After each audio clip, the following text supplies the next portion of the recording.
Once upon a time, there was a very curious child. His greatest wish? To visit a forest.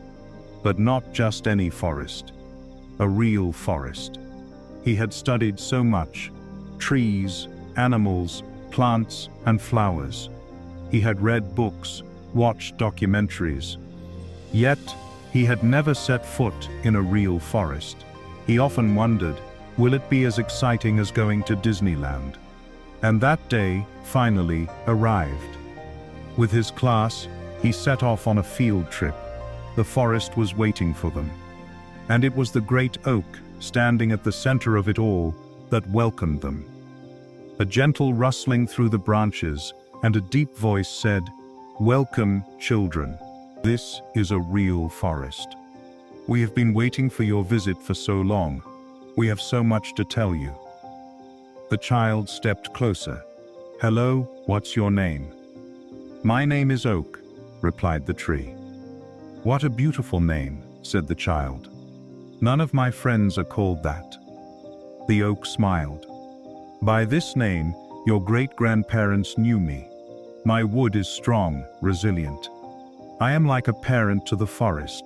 I protect many living beings." And he began to tell his story. He told of ancient tales, of how he was a symbol of strength, dignity, and part of the Republic's emblem, of how he was a friend to the child's great-grandparents, present in their important moments, like part of the family. Then, the oak told a fairy tale, the oak with golden leaves. The forest was in danger. They wanted to cut down the trees to build a soccer field. The animals were worried. Where would the birds go?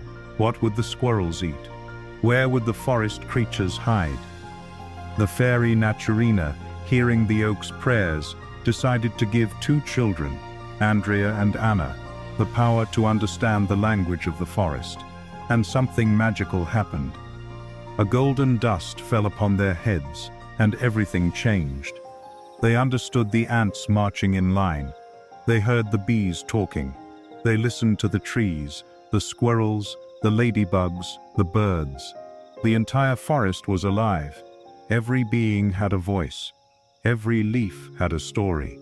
The oak explained, "Above, below, around me, there is life. The animals in my branches, the insects in my bark, the fungi and bacteria among my roots. We are all part of a great invisible network. We all depend on one another." The children began to understand. Every creature had a role. Every plant, every stone, every blade of grass was part of something much greater, the cosmos. The oak continued, "You are part of us. Your body doesn't end at your skin. It extends into the forest, into the animals, the bees, the fungi, the air. We are one living organism." The child reflected. He wasn't just visiting a place. He was rediscovering himself as part of an entire world. "But do I have a role in all this?" he asked. "Yes," replied the oak. "You are the only one who can choose. We adapt slowly, but you can choose now, for the good of all." The oak gently said, "But in recent times, humans have forgotten that they are the consciousness of the world.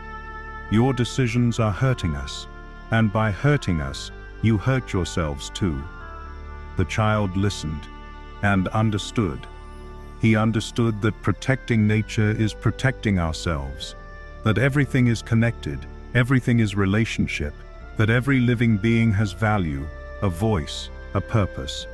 That evening he returned home different. Within himself he carried the oak, the forest, the awareness. And when others talked about soccer fields, he told them about ants, ladybugs, golden leaves. He told the truth he had discovered.